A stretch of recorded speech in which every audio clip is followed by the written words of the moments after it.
Olha, esse irmão.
Beautiful to enjoy the central Portuguese sunrise as it comes up over the Serra Estrela Mountains. Just another reason to get up early, guys. Be a Portugal, to the vibe. This is a typical Sunday in the life of the Portuguese here in central Portugal. Let's check it out.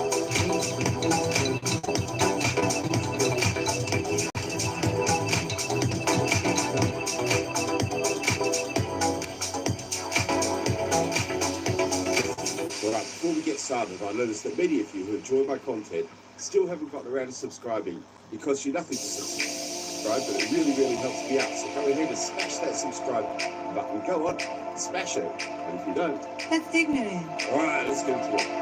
Okay, guys, so just thought I'd show you what a typical Sunday looks like for me here in central Portugal. I did a video like this before and it was on a weekday, although in saying that when you're sitting tired, days kind of roll into each other, don't they? They're obviously a little bit different because I do a little bit of teaching on the weekdays, not as much, and obviously my boys are not at school. Where am I right now? I'm just outside of the garden of Vieira. I'm not sure if the camera's going to pick up that village over there. That village over there is connected to that Brejo. I've just run from there to here. It'll be about 20 minutes, I think, to run here. A little bit of walking, if I'm being honest, but yeah. And now I'm on my way back.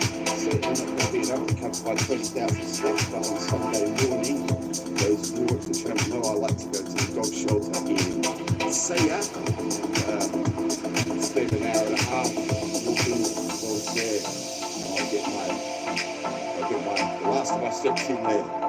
I've got a lot of plans for today, really. I'm going to switch the camera off in a minute because I do want to run all the way back. While I can physically walk holding this camera, I can run and touch this new phone. It's a Xiaomi 14 Pro T or something it's called. Most expensive phone I've ever bought in my life, but I wanted it for the pretty stunning 4K. It actually shoots in 8K, but 8K video, my understanding is 99% of devices can't view on 8K, so that seems a bit of a pointless waste of processing time and SD card space. But yeah, all 4K videos is quite clever. I can really see the difference, guys, just even looking through the screen now. It's pretty amazing, and I'm pretty sure that if I return my old phone, especially my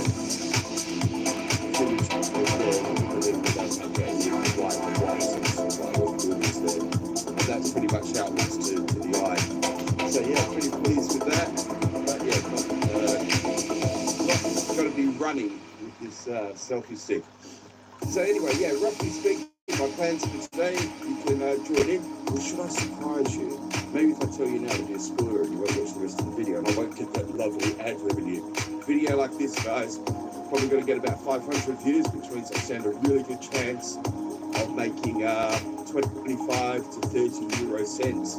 So don't want to spoil it. You're going to have to stick around and find out what happens in a typical Sunday, in the day, in the life of the Portuguese. Look here, rush hour traffic on a Sunday morning. Anyway, see you again.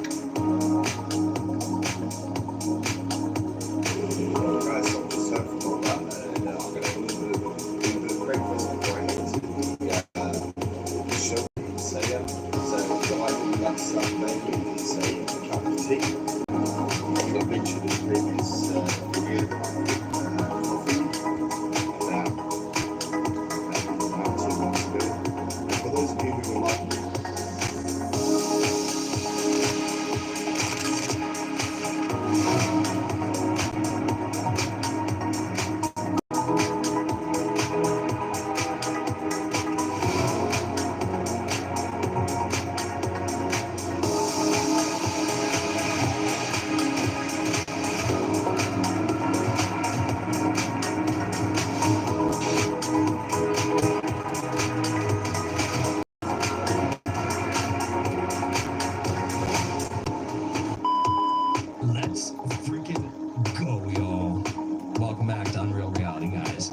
week.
Disclosure by validating the credibility of the courageous men and women who have come out as witnesses and whistleblowers to expose the truth. My speaking out has encouraged others to do the same, and it's my hope over time that a number of your constituents will want to know the truth and about UAP, and this number will increase to such an extent that the congressional action I've just recommended will become inevitable. Thank you, and I look forward to your questions. Thank you. I will now recognize Mr. Elizondo for his opening statement. Greetings, Chairwoman Mace, Chairman Grothman, Ranking Members Connolly and Garcia, and members of the committee. It is my honor and privilege to testify before you on the issue of unidentified anomalous phenomenon, formerly known as UFOs. On behalf of our brave men and women in uniform and across the intelligence community, as well as my fellow Americans who have awaited this day, thank you for your leadership on this important matter. Let me be clear. UAP are real. Advanced technologies not made by our government or any other government are monitoring sensitive military installations around the globe. Furthermore, the U.S. is in possession of UAP technologies, as are some of our adversaries. I believe we are in the midst of a multi-decade secretive arms race, one funded by misallocated taxpayer dollars and hidden from our elected representatives and oversight bodies. For many years, I was entrusted with protecting some of our nation's most sensitive programs. In my last position, I managed a special access program on behalf of the White House and the National Security Council. As such, I appreciate the need to protect certain sensitive intelligence and military information. I consider my oath to protect secrets as sacred, and I will always put the safety of the American people first. With that said, I also understand the consequences of excessive secrecy and stovepiping. Nowhere was this more apparent than in the aftermath of 9/11, which many of us remember all too well. I believe that America's greatness depends on three elements. A watchful Congress, B, a responsive executive branch, and C, an informed public. Over the last decade and a half, I learned that certain UAP programs were and are operating without any of these elements. Although much of my government work on the UAP subject still remains classified, excessive secrecy has led to grave misdeeds against loyal civil servants, military personnel, and the public, all to hide the fact that we are not alone in the cosmos. A small cadre within our own government involved in the UAP topic has created a culture of suppression and intimidation that I've personally been victim to, along with many of my former colleagues. This includes unwarranted criminal investigations, harassment, and efforts to destroy one's credibility. Most Americans would be shocked to learn that the Pentagon's very own Public Affairs Office openly employs a professional psychological operations officer as the singular point of contact for any UAP-related inquiries from citizens and the media. This is unacceptable. Many of my former colleagues and I have provided classified testimony to both the Department of Defense and the Intelligence Community Inspector General. Many of us have subsequently been targeted by this cabal with threats to our careers, our security clearances, and even our lives. This is not hyperbole, but a genuine fact, and this is wrong. To fix these problems, I propose three principal actions. First, Congress and the President should create a single point of contact responsible for a whole-of-government approach to the UAP issue. Currently, the White House, CIA, NASA, the Pentagon, Department of Energy, and others play a role, but no one seems to be in charge, leading to unchecked power and corruption. Second, we need a national UAP strategy that will promote transparency and help restore the American public's trust at a time when the public's trust is at an all-time low. This strategy should include a whole-of-government approach, including the academic and scientific communities, the private sector, and our international partners and allies. Third, Congress should create a protected environment so whistleblowers desperate to do the right thing can come forward without fear. As it currently stands, these whistleblowers suffer because of stigma, a code of silence, and concerns about retaliation. These whistleblowers should be encouraged to come forward in ways that protect them against any forms of retaliation. Policies and procedures should ensure that protection, and for those who refuse to cooperate, it is up to the members of this committee and the other lawmakers to wield their subpoena power against hostile witnesses and prevent additional government funding to those UAP efforts that remain hidden from congressional oversight. In closing, we as Americans have never been afraid of a challenge. In fact, we thrive on them, whether it's eradicating polio or going to the moon. We don't run from a challenge, we take it head on. To the incoming administration and Congress, I say to you, we need immediate public transparency. And this hearing is an important step on that journey. If we approach the UAP topic in the same way as we, as Americans, have met other challenges, we can restore our faith in our government institutions. Together, we can usher in a new era of accountable government and scientific discovery. I believe that we as Americans can handle the truth, and I also believe the world deserves the truth. Thank you, esteemed members of Congress, for your time today. It is profoundly appreciated by many. Thank you. I ask unanimous consent for Representatives Ogles of Tennessee and Beaupert of Colorado to be waived onto the subcommittee for today's joint subcommittee hearing for the purpose of asking questions. Without objection, so ordered. I would now like to recognize Mr. Schellenberger for his introductory remarks. Chairwoman Mace, Chairman Grothman, Ranking Member Connolly, Ranking Member Garcia, members of the subcommittees, thank you for inviting my testimony. One of Congress's most important responsibilities is oversight of the executive branch in general and the military and intelligence community in particular. Unfortunately, there is a growing body of evidence that the U.S. government is not being transparent about what it knows about unidentified anomalous phenomena, and that elements within the military and the IC are in violation of their constitutional duty to notify Congress of their operations. President-elect Donald Trump and former President Barack Obama have both said that the government has information about UAPs that it has not released. There are other explanations for UAPs than that they represent a new form of life or non-human life. Current dominant alternative theories, including those put forward by Arrow, are that UAPs are some kind of natural phenomena we don't yet understand, like ball lightning or plasma. They could also be part of some new U.S. or foreign government weapons programs, such as drones, aircraft, balloons, CGI, hoaxes, or birds. Whatever UAPs are, Congress must be informed, as must the people of the United States. We have a right to know what UAPs are, no matter what they are. However, we now have existing and former U.S. government officials who have told Congress that Arrow and the Pentagon have broken the law by not revealing a significant body of information about UAPs, including military intelligence databases that have evidence of their existence as physical craft. One of those individuals is a current or former U.S. government official acting as a UAP whistleblower. This person has written a report. This is the report that says the executive branch has been managing UAP, NHI issues without congressional knowledge, oversight, or authorization for some time, quite possibly decades. Furthermore, these individuals have revealed the name of an active and highly secretive DoD unacknowledged special access program, or USAP. The source of that document told me, that the USAP is a strategic intelligence program that is part of the U.S. military family of long-standing, highly sensitive programs dealing with various aspects of the UAP problem. The new UAP whistleblower claims that the U.S. military and IC database includes videos and images taken using infrared, forward-looking infrared, full-motion video, and still photography. The report that was just shared with Congress says Immaculate Constellation serves as a central or parent USAP that consolidates observations of UAPs by both tasked and untasked collection platforms. Immaculate Constellation includes high-quality imagery intelligence and measurement and signature intelligence of UAPs, the whistleblower's report adds. The sources of this intelligence are a blend of directed and incidental collection capabilities, positioned in low Earth orbit, the upper atmosphere, as well as military and civilian aviation altitudes and maritime environments.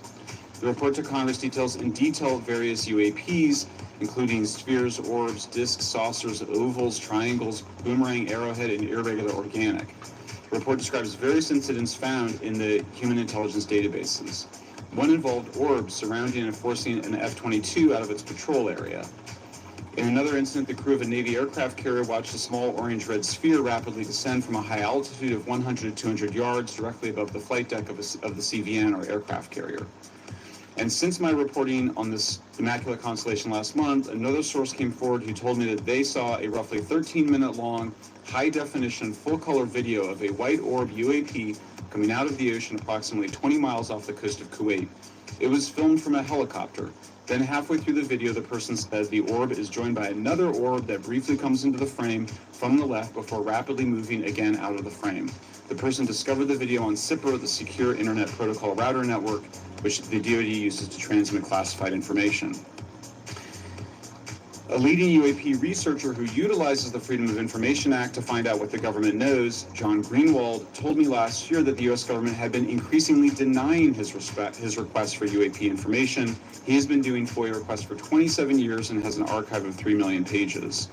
The government has for decades denied any interest in UFOs, he told me, but the documents that he has assembled show that behind the scenes, it was a completely different story.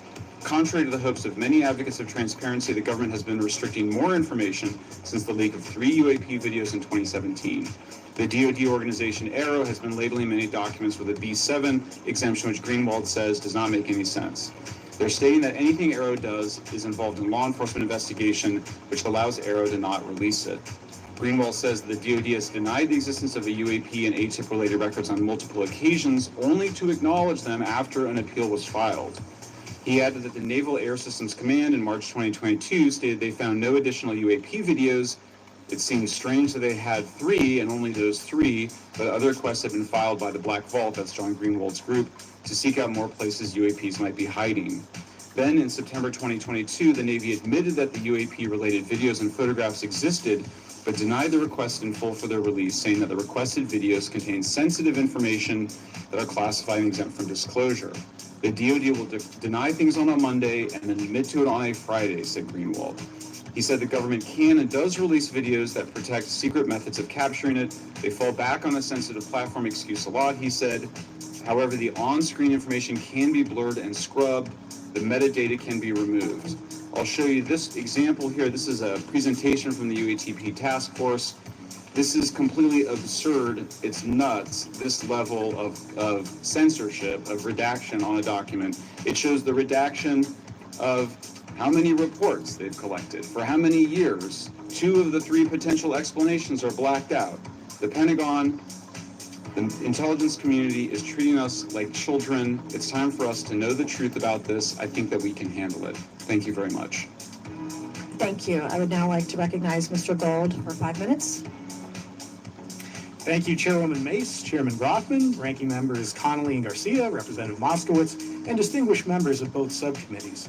I'm grateful to all of you, as well as your intrepid staff, for the opportunity to testify. I would like to begin by discussing courage. Courage is what it takes to tackle this topic, and courage in the face of adversity is what I see in front of me, beside me, and behind me. Per my introduction, I'm currently the Chief Growth Officer at Redwire Space, and have had several leadership positions at NASA. That being said, I want to be clear that I'm speaking exclusively on my own behalf and not for Redwire, NASA, or any other organization. However, I am here today to speak out for science. Science requires data, which should be collected without bias or prejudice. Yet, whenever the topic of UAP arises, those who wish to explore the phenomena are often confronted with resistance and ridicule.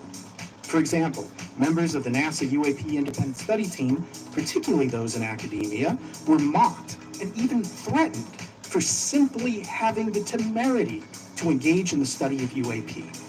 Our best tool for unlocking the mystery of UAP is science, but we cannot conduct a proper inquiry if the stigma is so overwhelming that just daring to be part of a NASA research team elicits such a vitriolic response. Therefore, one of the most important actions that can be taken relative to exposing the truth of UAP is to combat the stigma. And this is where I believe that NASA can be eminently helpful. The NASA brand is synonymous with hope, optimism, and credibility. If you were to take a walk down the National Mall, you would immediately see the NASA logo on t-shirts, hats, and bumper stickers. Few federal agencies enjoy this kind of popularity. I've never seen anyone wearing an Office of Personnel Management t-shirt, which is why NASA could play such an influential role. Specifically, NASA could, with relatively little cost and effort, host symposia on UAP, or even just participate in existing panels examining the topic. NASA personnel stepping forward and participating in such discussions would make a powerful statement to the scientific community that UAP should be taken seriously and researched accordingly. In regard to research, NASA has vast archives, much of which may contain important UAP data. Again, for relatively little cost and effort, NASA could create an AI or ML algorithm that could search the agency's archives for anomalous phenomena. I suspect that such an effort would not only result in information that will help us to understand UAP, but could result in data that will assist in other areas of scientific inquiry, such as anomalous weather or meteorite activity. Beyond its existing archives, NASA could act as a clearinghouse for civilian and commercial UAP data. During my work on the UAP Independent Study Team, it quickly became evident that there is no clear or well-publicized process for civilian pilots to report UAP sightings. The stigma associated with UAP hampers the number of pilots that would report such phenomena, but even for those who overcome the stigma, I believe the current FAA guidance is largely unknown and poorly understood.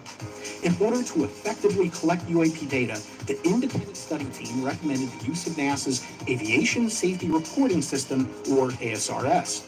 This system, which is administered by NASA and funded by the FAA, provides a confidential means for reporting of safety violations in a voluntary and non-punitive manner. Over 47 years, the ASRS has collected nearly 2 million reports. ASRS is the perfect tool to collect UAP data, which could then be collated by NASA and shared with the public at large. Leveraging ASRS could create a treasure trove of UAP data, potentially hundreds of thousands of reports, supporting this hearing's goal of exposing the truth. And I'm grateful to our two co-chairs and other members who have already incorporated this idea into proposed legislation. At this hearing, and as others have demonstrated, the UAP issue is justifiably dominated by national security and defense. However, I would urge the subcommittees to keep in mind the numerous ways that NASA and the FAA, as well as commercial activities in the air, in space, and in the water, can generate a massive amount of invaluable data on anomalous phenomena. I cannot help but be excited by the potential for such an endeavor, since scientific discovery is driven by anomalies. It's the existence and study of anomalies that led to the theory of relativity, quantum mechanics, and nearly all of humanity's scientific breakthroughs. This is why the study of UAPs should be embraced, since whatever is occurring, the chance to garner new knowledge should never be ignored. We must be thorough in collecting information, fearless in making conclusions, and open to following the data, no matter how mundane or extraordinary the results may be. I began this testimony by praising the Joint Subcommittee members for their courage, and I will end by echoing that sentiment. As the saying goes, the truth is out there. We just need to be bold enough and brave enough to face it. Thank you. Thank you. Thank you all. I will now recognize myself for 5 minutes of questioning. I have a lot of questions, and I have a lot of witnesses. So I would just ask, if it's yes or no, to please just tell me yes or no. If it requires more than that, be very succinct, because I would like to go down the line and ask as many questions as possible. So for the Admiral this morning first, former DoD official Chris Mellon reached out to you about satellite imagery from 2017 that depicts the UAP. What were the dates in 2017 when this occurred? I can't share with you the details, ma'am, but I can do it in a closed setting, and I can also tell you the agency that wrote a report on it. Okay, so who has the imagery? I can tell you that in a closed setting. Can you describe what was depicted in the satellite imagery? Just a description. It was a UAP, ma'am. That's it? No other description? The term that the analysts used, they call it the button. It was a disc-shaped object. Okay, where was it? I can't tell you that, ma'am. Okay. All right. Okay, Mr. Elizondo, you state in your testimony that, quote, advanced technologies not by our government or any other government are monitoring sensitive military installations around the globe, end quote.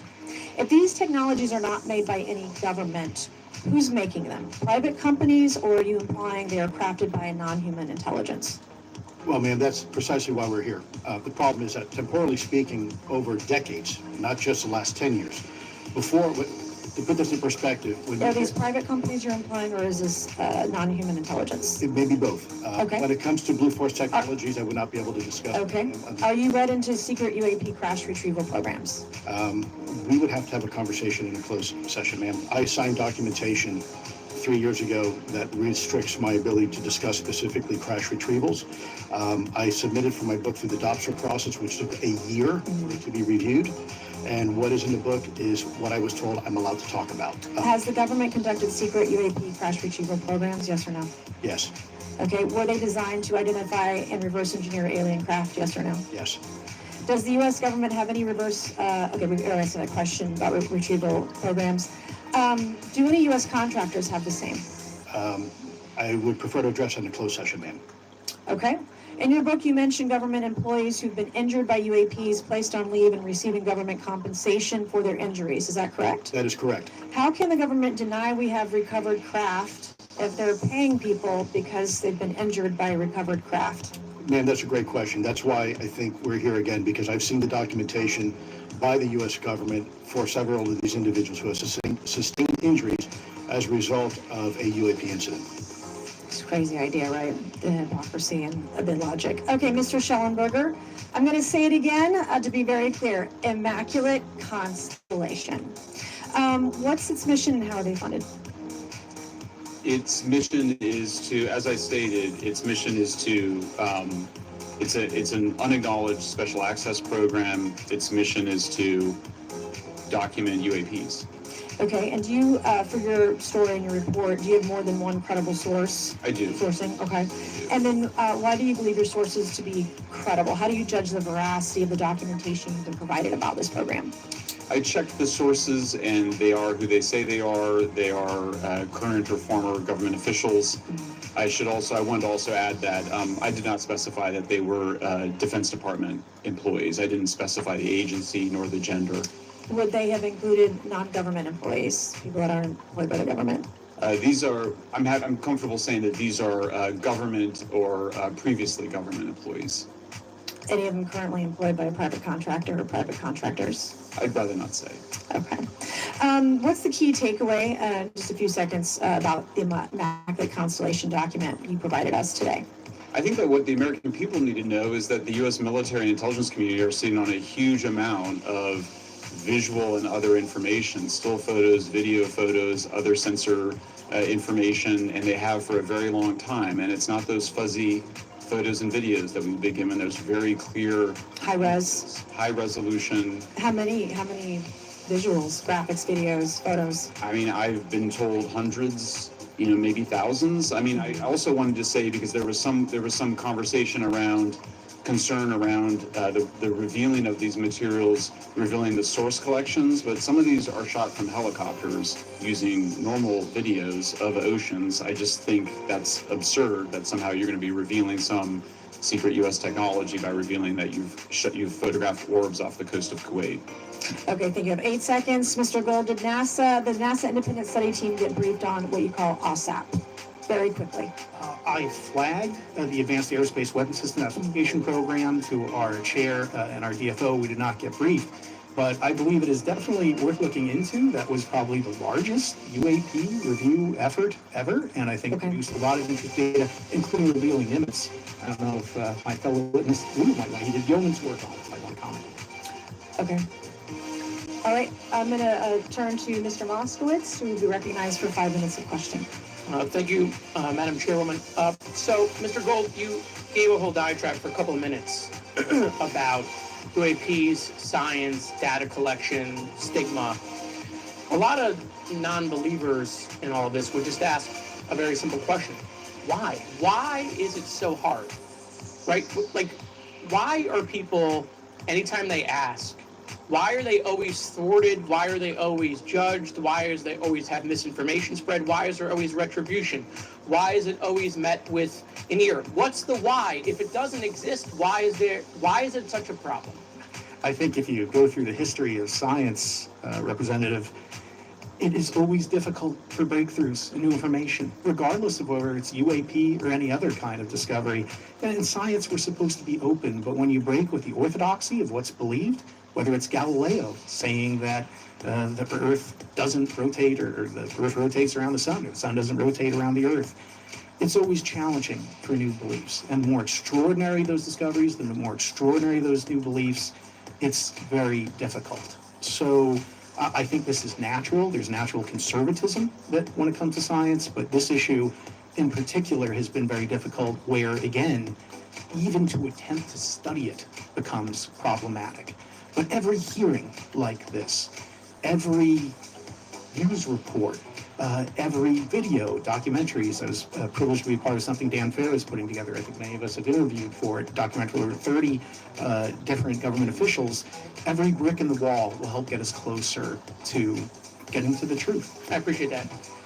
Mr. Elizondo, did I have that correct? Sir, I'm a recovering lawyer, so I'm gonna put my hat on for a second. You said you signed a document. Love that. Who gave that to you? the U.S. government, sir.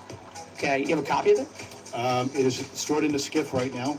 I do not have possession of it. The U.S. government does. What department of the U.S. government gave you this document? I will say the Department of Defense. Unfortunately, I can't say in this forum much more than that. You specifically said the document said you can't talk about crash retrieval. Well, you know, you can't talk about Fight Club if there's no Fight Club. Correct. Okay, I'm just making an observation. Yes, sir. So, that document that you signed, that you said exists, specifically said you can't talk about crash retrieval. Correct, sir. It was a limitation on what because already I'd been speaking publicly about the topic, and so the document said you can continue saying X, Y, Z, but you cannot discuss the topic. When you give me the atmosphere of signing this document. You're in a room by yourself. I'm in a SCIF with a security officer, sir. Just one-on-one. Anybody else? There may have been an assistant as well. It was in a SCIF within a Department of Defense facility. Give me your background real quick. My background is I went to school to study microbiology and immunology, entered into the U.S. Army, and after a very short stint in military intelligence, I became a counterintelligence special agent. As a civilian, later on I became a special agent in charge, running investigations in counterterrorism and counterespionage primarily, with some experience in counterinsurgency and counternarcotics. And then in 2009 timeframe, when I came back to the Pentagon after a tour with the Director of National Intelligence, I quickly became part of a program that was originally called OSAP that evolved into the program now called ATIP, which is where those videos that we now see, the Go Fast, the Gimbal, the FLIR, that was part of our effort, sir.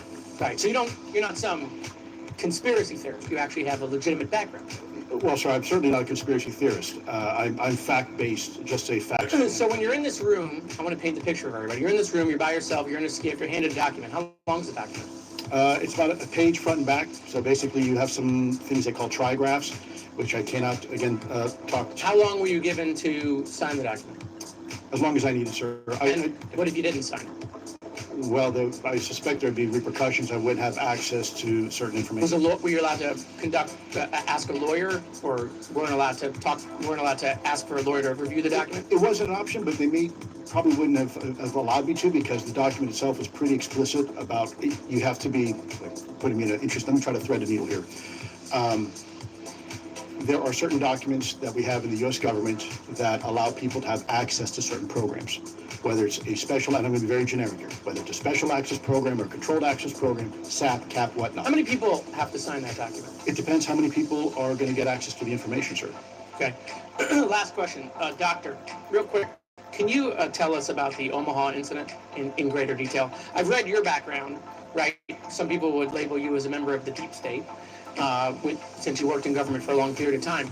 But can you tell us more about that incident? You've written a lot about that. I wrote a lot about incidents like it, Congressman, but that specific incident involved the USS Omaha, the Littoral combat ship of the U.S. Navy operating off Southern California. I don't remember the exact date. It was within the last decade. And what the watchstanders on the bridge observed was a UAP, again, something that was aloft but had no observable exhaust or control surfaces. So it was something that couldn't be explained. And then they saw it enter the water from the atmosphere and going through the air-sea interface, and so thus exhibiting medium travel. Thank you. I yield back. Thank you. I'll now recognize Mr. Bothman for 5 minutes of questioning. Yeah, we'll start with Mr. Gallaudet. During a previous UAP hearing, Navy Commander David Fravor discussed the TikTok object engaged in 2004. You familiar with the incident, the TikTok incident? Yes, sir. That's almost 20 years ago, right? Yes, sir. It's been said there are more videos, documents, and reports related to this incident. Do you believe the information regarding the TikTok incident should be available to all members of Congress? And in your expertise, what reason would the Department of Defense possibly have for not releasing information that's over 20 years old? Thank you, Congressman. I don't think there's any good reason to withhold information and important data, especially of national security concern from Congress. Well, what would they say? I will speculate, sir, that they don't want to share that kind of information because it reveals weaknesses in our ability to monitor and protect our airspace. Okay.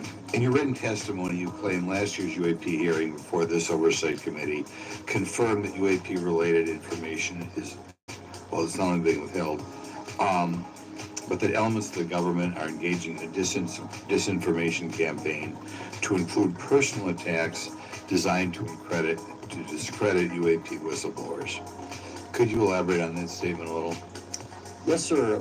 Earlier this year, I met with the DoD's All-Domain Anomaly Resolution Office, and what I thought would be a 90-minute meeting just to meet with leadership turned out to be an hours-long influence operation on me, where they attempted to convince me of the validity of the very flawed and error-ridden historical records report.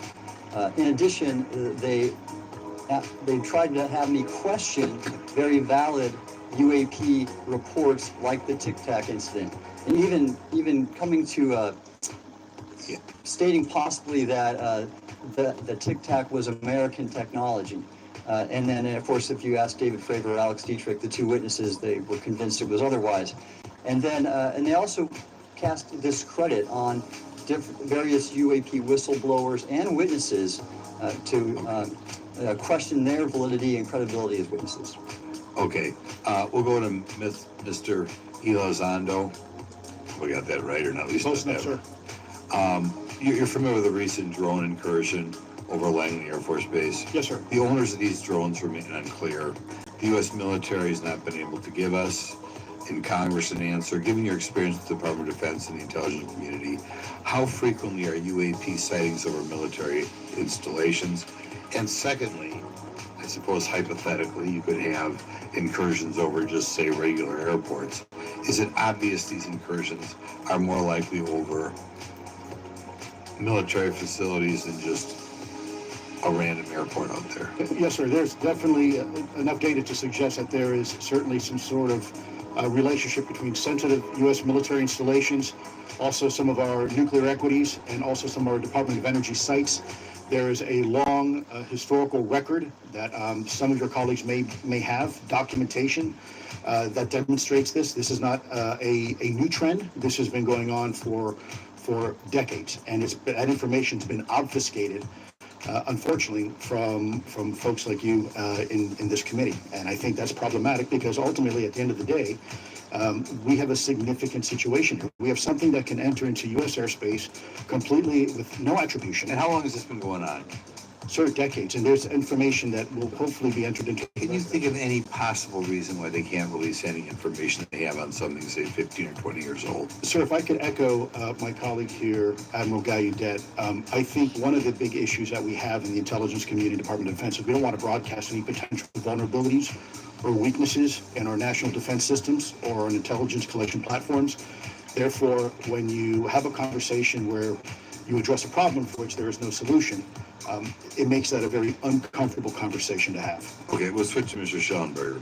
The primary reason you're here today is because you published an article on the news publication that you own called Public, right? Alleging that a new unnamed government whistleblower has come forward asserting that a highly classified program exists dedicated to recovery and reverse engineering of UAP technologies. Can you give us what specific evidence you have, or that your source provided you to to substantiate the claims about the existence of the Immaculate Constellation program? Well, you have the report in front of you now, so you can see it for yourself. I checked the report and I did not find it based on existing cases. It was new cases for me. I hadn't found anybody. So that answered for me that it was not obviously circular reporting, which is one of the big concerns in this space. I also had the name of the program confirmed by more than one additional source. And then of course I checked to make sure that the source was who they claimed to be. Okay. I should also say that when I said before it was this database, it is a much broader program than that. It also includes human intelligence, and then, as you mentioned, the retrieval and the... Any knowledge of what country these things originated in? No, I have no idea. Okay. Okay, I will now recognize Mr. Burchett for 5 minutes of questioning. Thanks, Chair Lady. Our request unanimous consent to enter into the record documents provided to us regarding legacy UAP programs and psychological operations throughout Elizondo. So ordered. Also want to thank my buddy Jeremy Corbell for providing these documents and access to some whistleblowers. Mr. Elizondo, what is your last position with the federal government? Sir, I was the Director of National Program Special Management Staff, managing a White House Special Access Program on behalf of the National Security Council. How would you characterize UAPs? An enigma, sir, and a frustration. We're talking about technologies that can outperform anything we have in our inventory. And if this was an adversarial technology, this would be an intelligence failure eclipsing that of 9/11 by an order of magnitude. Are there classified Department of Defense materials related to UAPs that you believe could be safely disclosed to the public without compromising national security? Yes, sir, I do.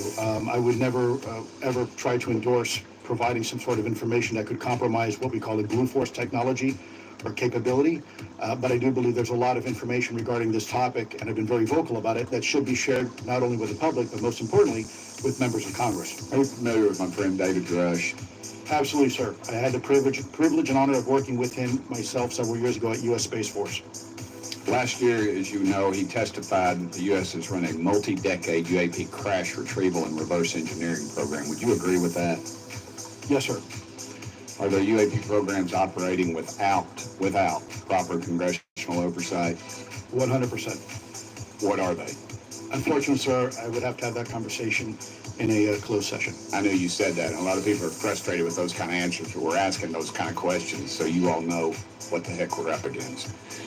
You also mentioned in your opening statement that the Pentagon's Public Affairs Office employs a psychological operations officer as the singular point of contact for UAP-related inquiries. Why the heck would they do that? Sure, that's a great question. I would ask the Pentagon. There's a long history here of that individual providing misleading and false information to the public through various news outlets and media outlets in order to discredit this topic. I've personally been victim to it. We have the documentation to substantiate where this information has been absolutely inaccurate, that has been provided time and time again. And it turns out that that individual was also working with former leadership of Aero at the time as well. And we punish them by giving them multi-million dollars more than they ask for every year. Admiral Gallaudet, you mentioned in your opening statement on an email you received from the operations officer of the Fleet Forces Command regarding unknown objects almost colliding with U.S. military planes. Did anyone respond with knowledge of what the objects were? I received no response, sir. Did the exercise get canceled? The exercise did not get canceled. Why do you think the commander of Fleet Forces operations officer never discussed the incident again?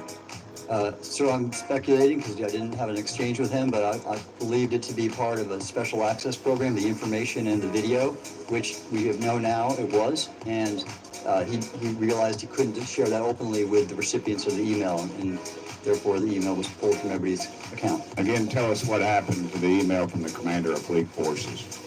The day after I received it, and all the other recipients received it, which were all the subordinate commanders of U.S. Fleet Forces, so 1- and 2-star admirals, including strike group commanders, the email was wiped or deleted from our accounts. Okay. And then no one talked about it. All right. Have you specifically had any experience with submersible objects? So I've no personal experience, but I've had witnesses on submarines come to me and say they've seen on sonar data.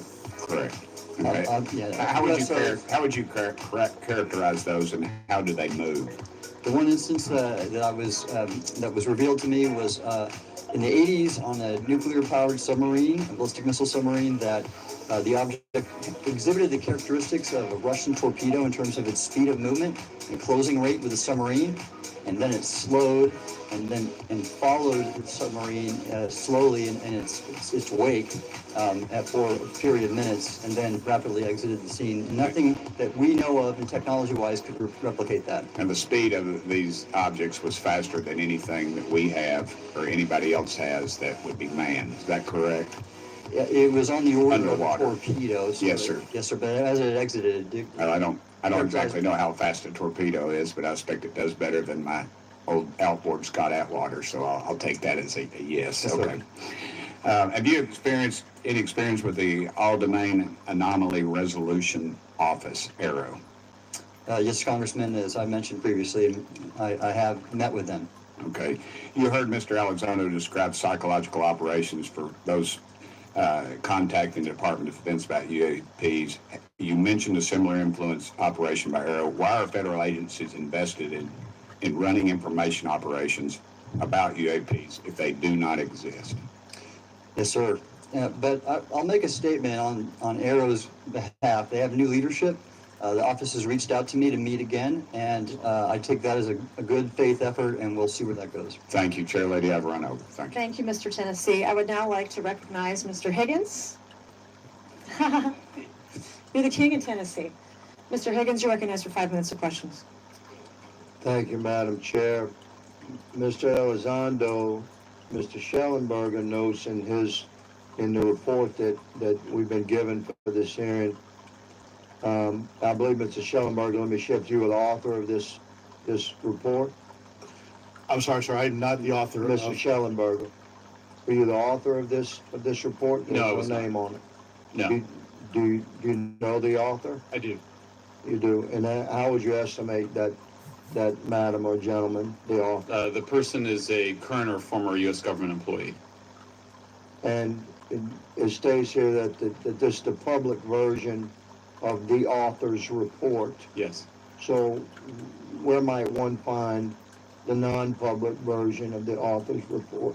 I don't know the answer to that. Would that be with the Department of Defense? I don't know. But you do know the author. I do. You know what the author's sources were? The author's sources are described in the report. These databases, the Immaculate Constellation. But you expressed some confidence in the sources I would. earlier in I do. testimony. You expressed confidence. So do you know those sources? I do. Are they within the Department of Defense? I can't say. You can't say or you won't say? I won't say. Okay, why not? Because I protect my sources, and I think the But you're not naming them. It's a big department. Many of us on my side of the aisle would say it's far too big. So you're talking about the Department of Defense, sources from within the Department of Defense? I'm not willing to reduce the Okay. potential universe of where my sources might be. Okay, moving on. In this report, Mr. Elizondo, for reference, several types of allegedly alien craft or possibly alien craft or unknown aerial phenomena, what we used to call UFOs, are described. Spheres and orbs, discs and saucers, oval or tic-tac, triangular shape, boomerang and arrowhead, and irregular or organic. Mr. Elizondo, does that summarize to you the types of craft that we're discussing today? So that is a general morphology, historically speaking, of Okay, UAP. so those descriptions are very different craft.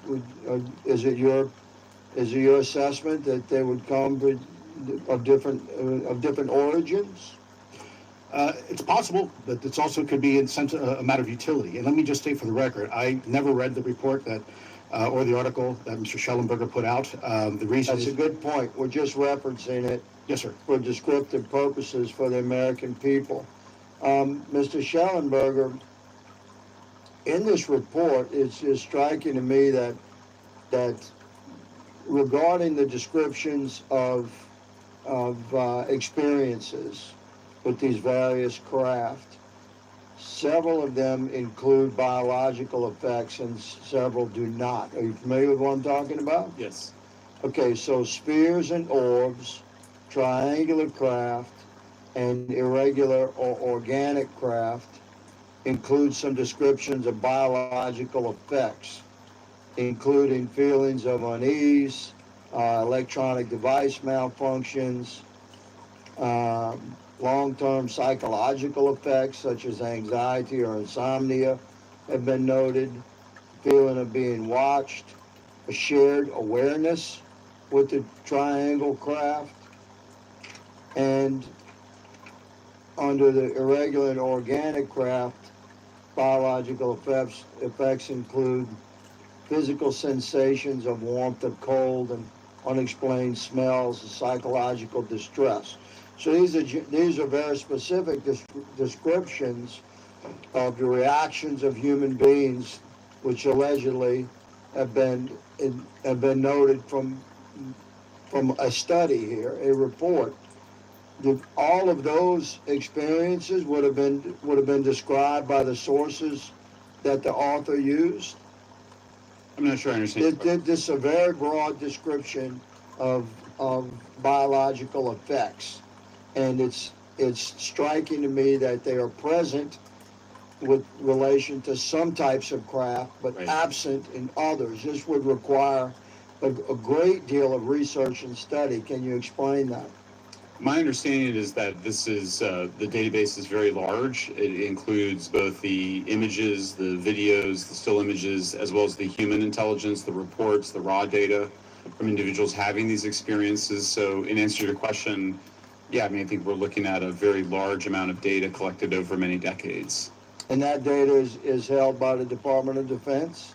Well, I will say that after I published, I was told that this program, that the USAP was actually managed by the Department of Defense, but held at the White House. Roger But that. that's a single source, and I don't have multiple sources to verify that. Thank you, sir. I did my best to trick an answer out of you, but I was partially successful. Madam Chair, I yield. Thank you. I now recognize Mr. Frost for 5 minutes of questions. Thank you, Madam Chair. In addition to serving on this committee, the Oversight Committee, I also serve on the Science, Space, and Technology Committee, where we often discuss how essential data and evidence are used in science and used at departments such as NASA. During a hearing, NASA Administrator Nelson affirmed the importance of NASA in helping us to understand UAP. Mr. Gold, if the government doesn't have the data it needs on UAP because, say, someone who saw something is concerned about stigma, public backlash, etc., or maybe there's just not good systems in place, how are we supposed to ultimately figure out what's going on? Yeah, thank you for the question. And let me compliment Administrator Nelson that there wouldn't have been a UAP independent study team if it wasn't for his leadership and courage. We're talking about data and where we can get data from. As I described, NASA has whole archives of data, much of which I believe will likely have information that will help inform UAP. We need only look. And again, in an era with AI and ML, we can relatively quickly and easily go through it. So I think it's something that we should encourage NASA to do. However, per Chairman Grothman's comment about UAP focusing on national security sites, I believe there's something, sir, that you may have heard of called sensor bias. That because we've got more cameras, more monitoring of national security, we don't know how extensive UAP activity may be over civilian areas. And this is to the second part of your question, where we're not collecting the data. We're not collecting sufficient data from pilots. We're not collecting sufficient data from civilian and commercial activities. And this is, again, where ASRS, I think, could substantially change that, get the data out there, and allow us to do good science. Thank you. I mean, on the data, I'm a really big proponent of transparency. But obviously, there's always a little bit of balance that we have to have in government on transparency as well. I mean, last year, NASA appointed a director of UAP research in response to the recommendation by the independent study team. In the final report, there's a quote: despite numerous accounts and visuals, the absence of consistent, detailed, and curated observations means we do not presently have the body of data needed to make definite and scientific conclusions about UAP. Can you just talk really quickly about that balance of security and transparency? So I can say, having served at NASA, it is the most transparent organization I've ever been in. When we would have conversations of executive leadership, things would leak out almost instantly. So I can assure you, intentionally or not, NASA's very transparent. I don't know if many of you have worked with engineers or scientists. They love to talk. So I believe that NASA is a paradigm of transparency, but we must have the ability and the data to be able to be transparent with. And if we're not gathering that, if we're not looking at it, then we can't bring NASA into the game and get to that good science that you need.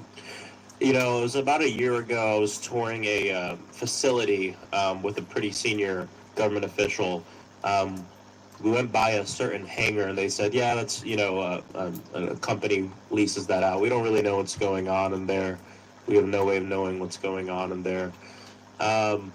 And there was a few of those, in fact, while we were driving around this facility. To what extent do you think that some of the UAP out there comes from off the books or unauthorized experimental aircraft? I mean, I think probably the vast majority of UAP are drones, experimental aircraft, weather conditions, which is again why I say if we review the data, I think we're going to discover a lot about things we weren't even thinking about. But there is a percentage that isn't. And looking into those anomalies is how discoveries will be made. And relative to science, Congressman, if I can say, when NASA studies black holes, when NASA studies galaxies, we have instruments that are tailored to do so. With UAP, we're using cockpit gun cameras or cell phones. We could never do good science with that. And let me tell you, the NASA budget is under pressure. We need to make sure that the Artemis program is funded fully. We need to beat China to the moon and maintain our presence in low Earth orbit. So NASA would need more money to do this, but I think tailored instruments that would look at UAP in the same way that we have tailored instruments to look at astronomical data is important to gathering valuable and uniform information. If we were studying black holes by using fighter cockpit cameras, we probably wouldn't know that much about black holes. 100%. Well, I think it's important that federal leaders take the necessary steps to ensure that UAP does not pose threats to the American public as well, and that we have the necessary budgets to collect this data so we can actually see what's going on. And I'm fully supportive of funding the Artemis mission. I think it's very important. Also, a personal note, the pilot is a frat brother of mine. He is a member of the Phi Beta Sigma Fraternity Incorporated, and so I would love to see my fraternity make it to the moon. Well, Redwire is building the cameras for Artemis, so we will take some pictures of your frat brother and get them. There we go. Thank you so much. I yield back. Thank you. I will now recognize Ms. Luna for 5 minutes of questioning. Mr. Elizondo, to your knowledge, can you name the country and around time frame that the first back engineered UAP program started? Ma'am, unfortunately, I would not be able to have that conversation in public. Can anyone on the panel name that? None of you? Okay. This next question is for Mr. Gallaudet. To your knowledge, have any USOs ever outpaced our submarines? Yes, ma'am. At what magnitude?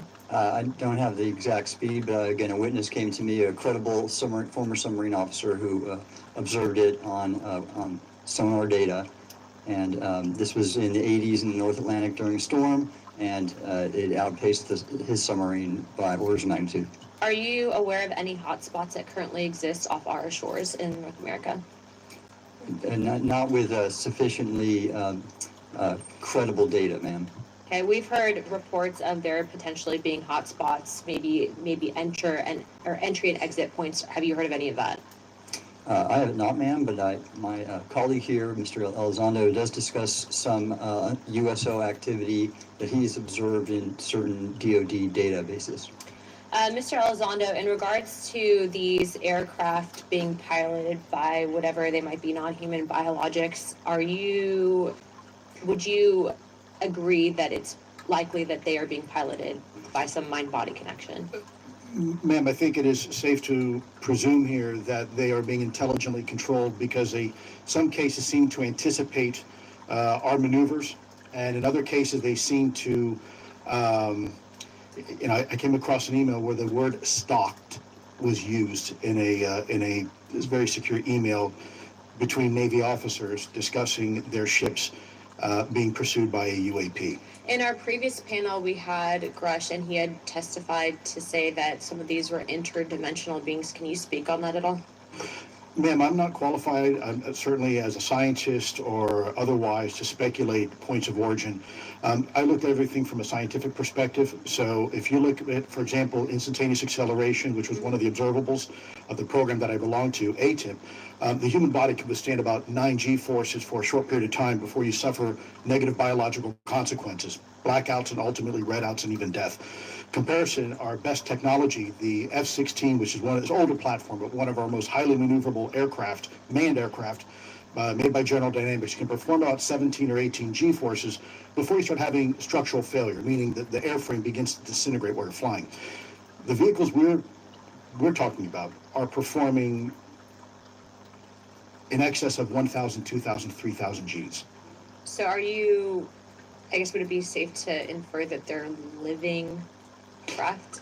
I'm not prepared at this point to state for the record is something alive or not, because even that definition is, there was a time in science we thought that life required oxygen, and we now know that's not true. There are anaerobic bacteria that thrive in oxygen environments that lack oxygen. And so also the same with photosynthesis. When I was in college, I was told everything is derived from photosynthesis as a form of energy.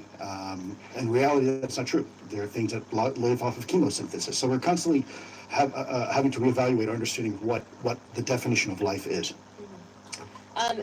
Do any of you ever come across reports from people that claim to have firsthand experiences with these entities, whatever they might be, or these aircraft, and then as a result, whether or not they're religious, find that these things will automatically disappear? Anyone, this is open to any of you on the panel. So just real quick, because I'm running out of time. Lou? Ma'am, I've always been a nuts and bolts kind of guy. When I was at ATIP, I was focusing more on the performance characteristics and less on the potential occupants. Okay, the reason I ask is because it seems like, just based on our conversations, that we've had people that say that there are good and bad of whatever these things are.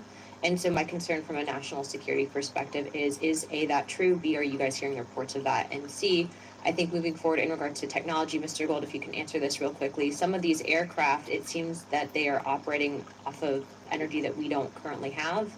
But just yes or no, in your opinion, if we were able to obtain that, would that impact humanity for the better or negative? Would certainly save us some money on funding on Artemis. Definitely. And this is a national security issue, that there is such technology out there. We're not the only country that might have access to it. We don't want to be on the wrong end of technological surprise. Okay. Thank you guys for your time. All right, thank you. I will now recognize Mr. Garcia for 5 minutes. Thank you, and I apologize for stepping out. My governor is here upstairs, so I'm trying to get in between meetings, so I apologize for that. I wanted to start by just asking everyone on the panel or witnesses, and I had a chance to read all the testimony before, but just to set the agenda, just if we can go down real briefly, do you believe, just for the record, that the federal government, any part of the federal government, is knowingly concealing evidence about UAPs from the public? Yes, sir. 100%. Yes. Yes. I also want to just go down the line. I know many of you have already said this, but just for the record again, just briefly, what do you believe UAPs could be or are? Strong evidence that they are non-human, higher intelligence. I echo my colleague's comment, sir. Genuinely do not know. Don't know, but we must find out. Okay, thank you. I appreciate those answers, gentlemen. I think this is obviously another remarkable hearing with this really important information, so I thank all of you for answering the questions. Admiral, I just want to go back to one thing. Now, last year our subcommittee heard from 2 retired Navy pilots, Lieutenant Ryan Graves and Commander David Fravor, regarding UAPs. Actually, I think Ryan is here in the audience and been a great person to get to know and to have conversations with. He, of course, has been involved in the Safe Airspace for Americans Act with Chairman Graves, with Chairwoman Mace for UAP reporting by civilian aviation personnel. Can you discuss briefly why it's important for civilian pilots to be able to report UAPs and why these legal protections are critical for national security? Yes, Congressman, thank you. And I did invite Ryan Graves is my guest, as I'm on his advisory board for the Americans for Safe Aerospace, and legislation that you supported and introduced, I fully support as well. And I think it's important that more civilian pilots, commercial pilots report so we can better understand and learn and do research on UAP, as well as remove the stigma so more citizens report on what they observe. And also, it'll only contribute to aviation safety when we have a better understanding of where these UAP are, how they operate, and at what frequency and what capability level. So it's important for aviation safety, and it'll be important for moving science and research forward. Thank you, sir. And I just want to reiterate to my colleagues, I mean, this is a very bipartisan piece of legislation, and we just got to continue to get this through the Congress, and it's incredibly important that civilian pilots have the opportunity to safely report the UAPs that they are seeing or encountering in the air. And I can't express how critical this piece of what I believe is a larger collection of evidence and facts actually happened. We've been approached by pilots. I've talked to folks that have been engaged with our office and others, and there is still enormous stigma.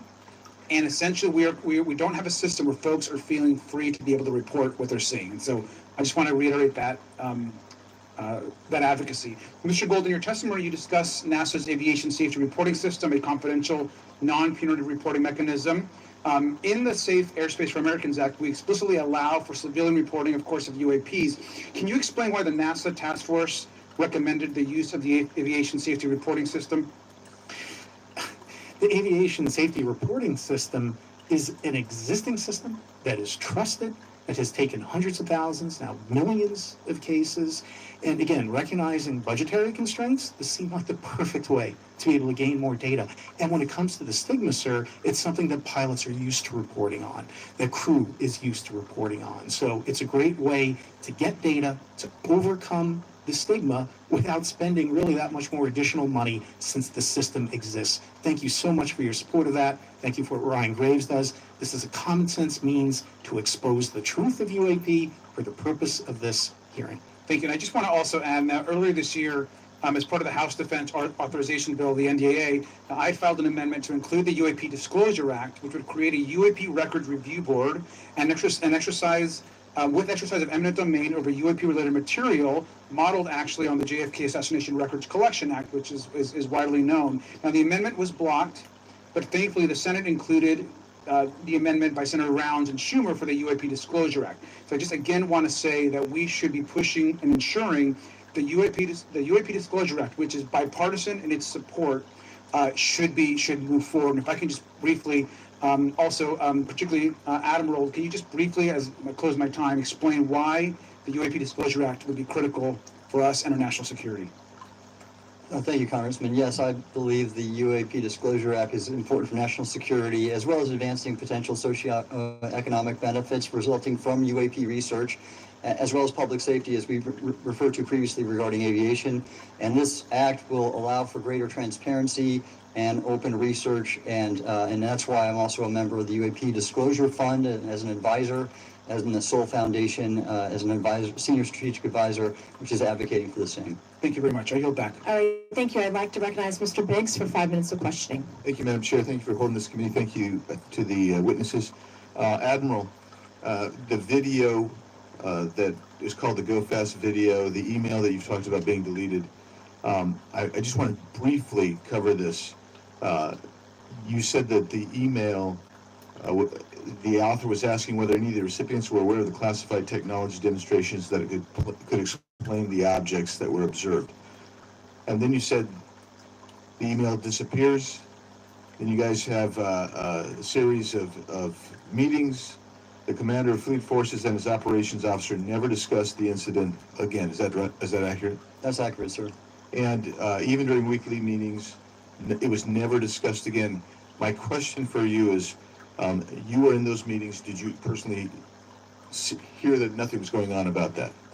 Yes, sir. I was in those meetings, and did you make inquiries about that? No, I did not, because I inferred, since I had been read into other special access programs, that this UAP video was part of one that I was not read into, or any of the recipients, or the author of the email, and that an intelligence agency basically pulled it back and instructed the author of the email, hey, this is You just conducted what they call spillage into a lower classification level. And when that's done, the procedures are basically to remove any of the communication. You're going to silo it.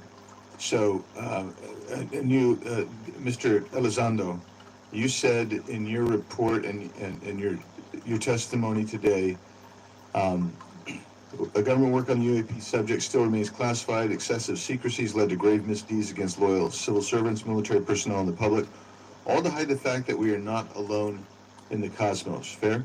Yes, sir. All right, and all of you, and Mr. Schellenberger, by the way, I've read several of your books, Mr. Schellenberger, excellent stuff.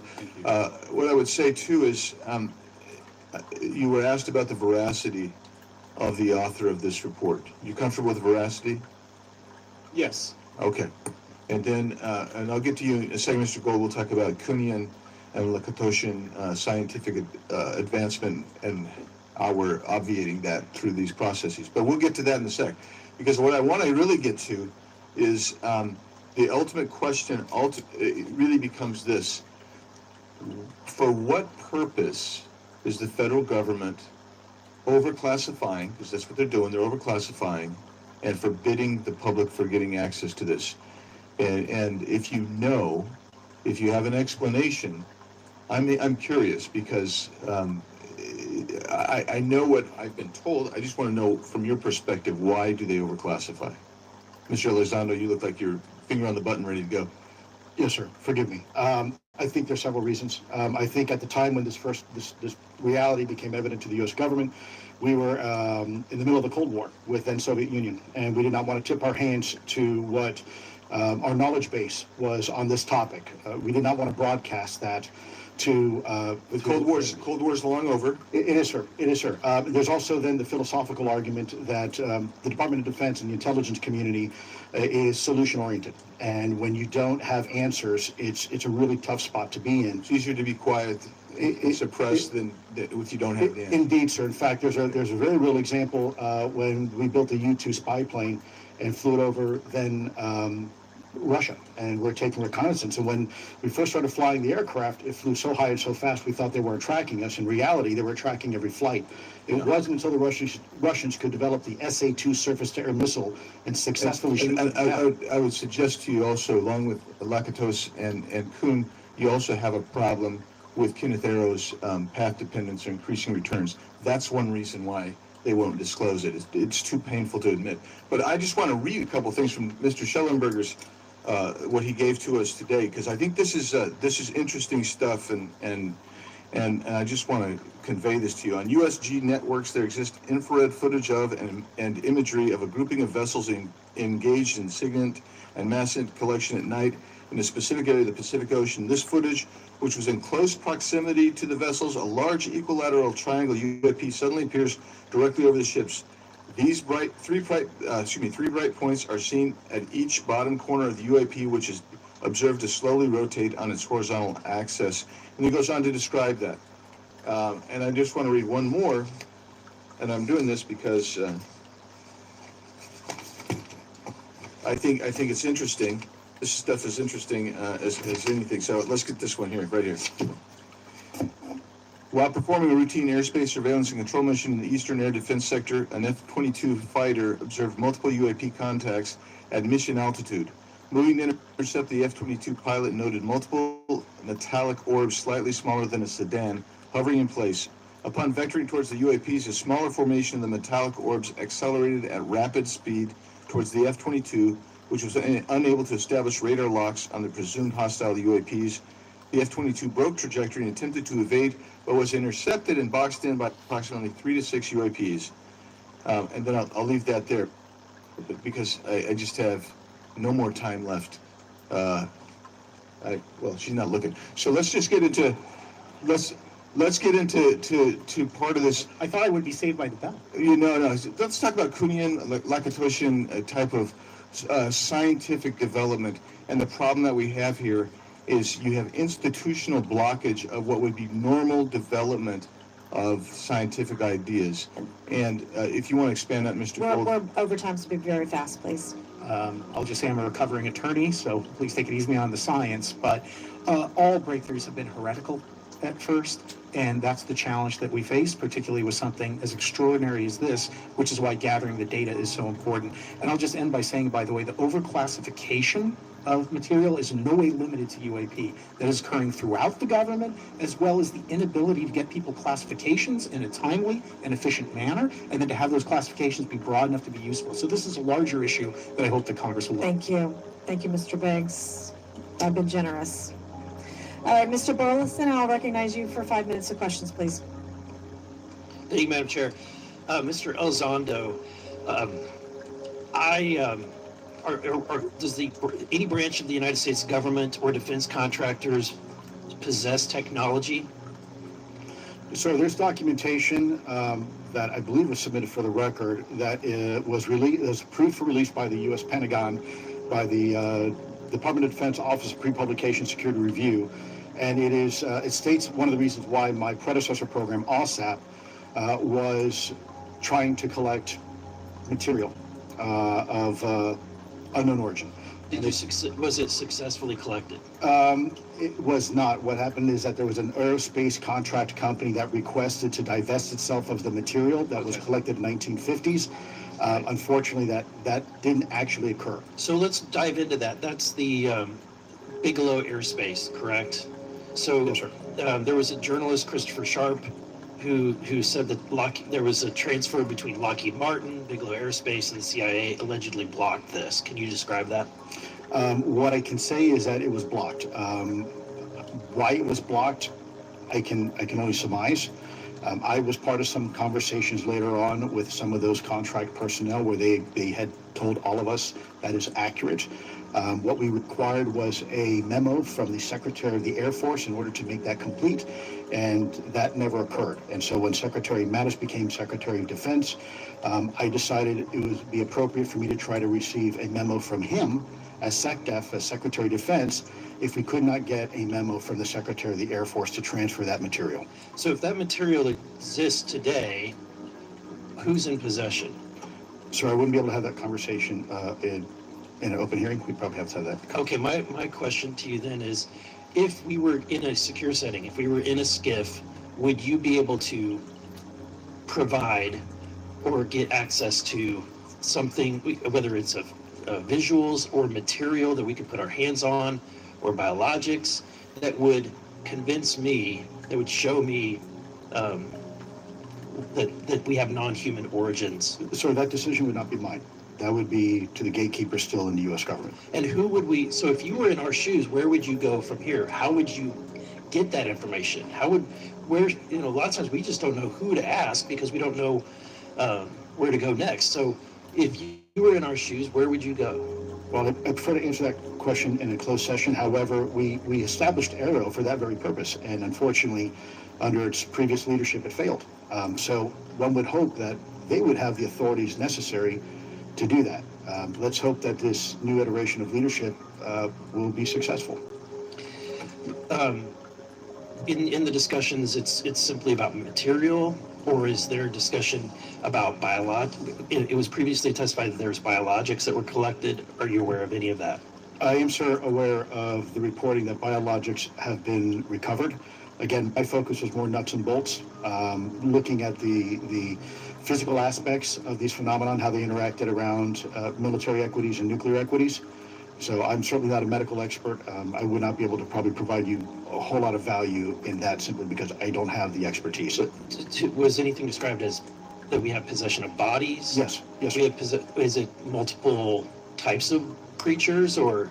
Sir, I couldn't answer that. I can tell you anecdotally that it was discussed quite a bit when I was at the Pentagon. The problem is the supposed collection of these biological samples occurred before my time, in fact, before I was even born. And was this part of the Lockheed Martin discussion, or is this the biologics is a completely separate?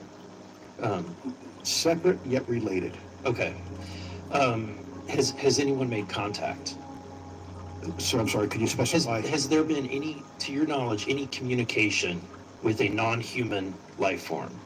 So the term communication is a bit of a trick word because there's verbal communication like we're having now. The problem is you also have nonverbal communication. And so I would say definitively yes, but from a nonverbal meaning, when a Russian reconnaissance aircraft comes into U.S. airspace, we scramble 2 F-22s, and we are certainly communicating intent and capability. I think the same goes with this. We have these things that are being observed over controlled U.S. airspace. And they're not really doing a good job hiding themselves. They're making it pretty obvious they have the ability to even interfere with our nuclear equities and our nuclear readiness. Is the United States government or in our contractors, are they pulling technology from this? Are they reverse engineering this? So as I previously stated, please forgive me, I am not authorized to discuss specifics about crash retrievals. I signed documentation with the U.S. government. What I can say was, after a very thorough review process by the Pentagon, what I wrote about, and that was my limit, unfortunately, that I was given. Thank you. Yes, sir. Thank you. I would now like to recognize Mr. Timmons for 5 minutes of questioning. Thank you, Madam Chair. Mr. Elizondo, you just said something interesting. You said they don't seem to be hiding.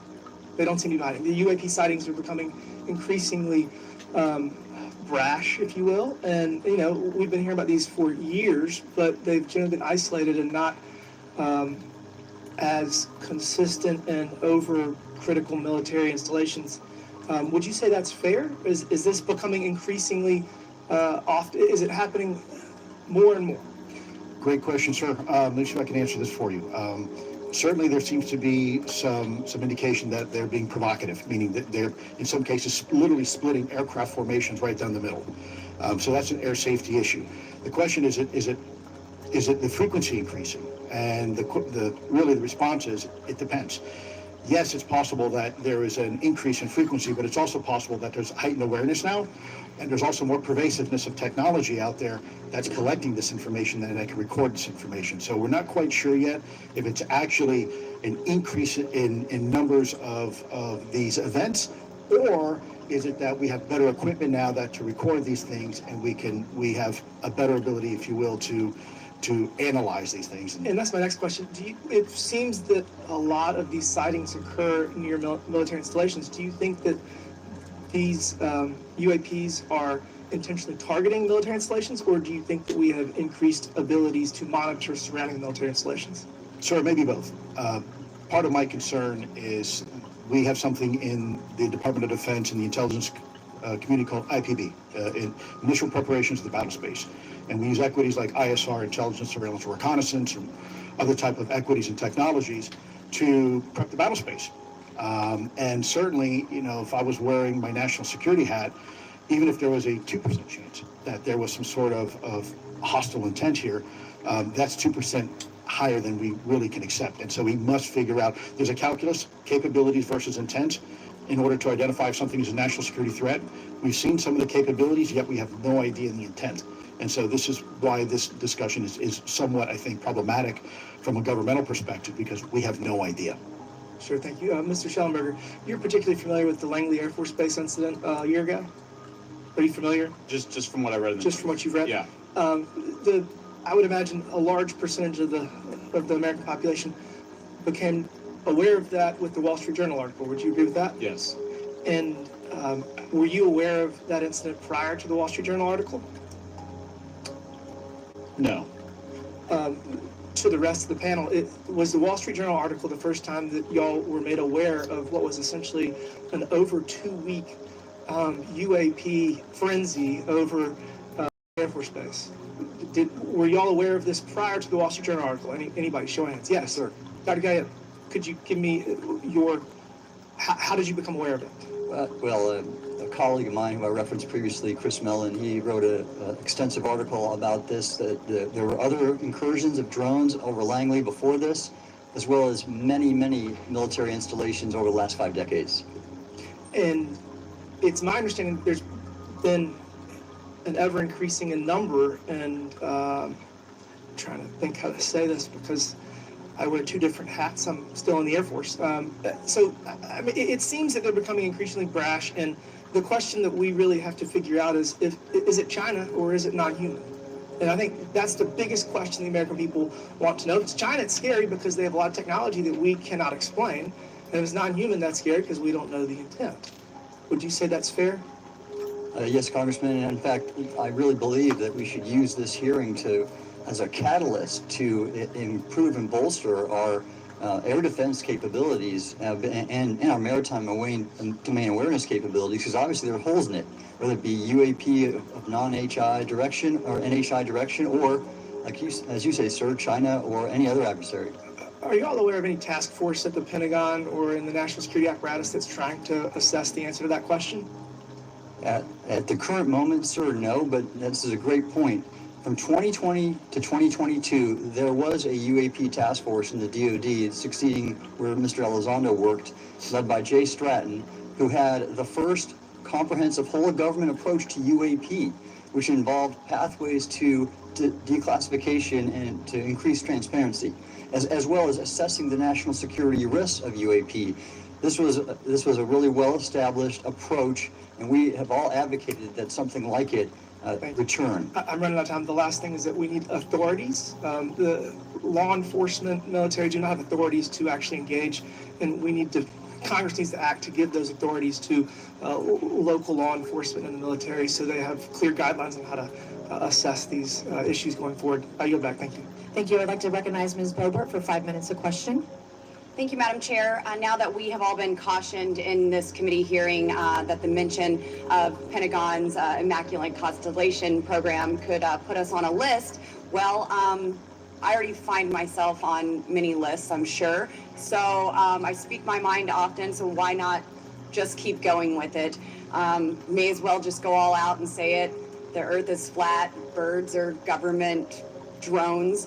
And we've never set foot on the moon, and Joe Biden received 81 million votes in the 2020 election. So let's just see how many lists we could get on here today. But Mr. Schellenberger, I wanted to ask you, I think I understand from this hearing that you would agree that classifying information like this is not in the best interest of the people. Is that correct? Yeah, I mean, with the caveat that, of course, I would support classification necessary to protect secrets essential to national security, but I think it's pretty obvious that there's overclassification. Overclassification, yes. And so in most instances, if they can't tell us what, do you think at some point they'll at least tell us why? President-elect Trump has repeatedly committed to greater transparency, both on the UAP issue, on JFK files, on COVID origins, and many other things. So I think that we need to make sure that the next administration is held accountable for that. Agreed. And this is for all four of you. Yes or no, please. I have many questions I want to get to. Are there any known instances of recovered materials or technologies that are not of human origin and maybe connected to any advanced bioscience defense programs within the USG? I don't know. I wouldn't be able to answer that, ma'am. I don't know. I don't know.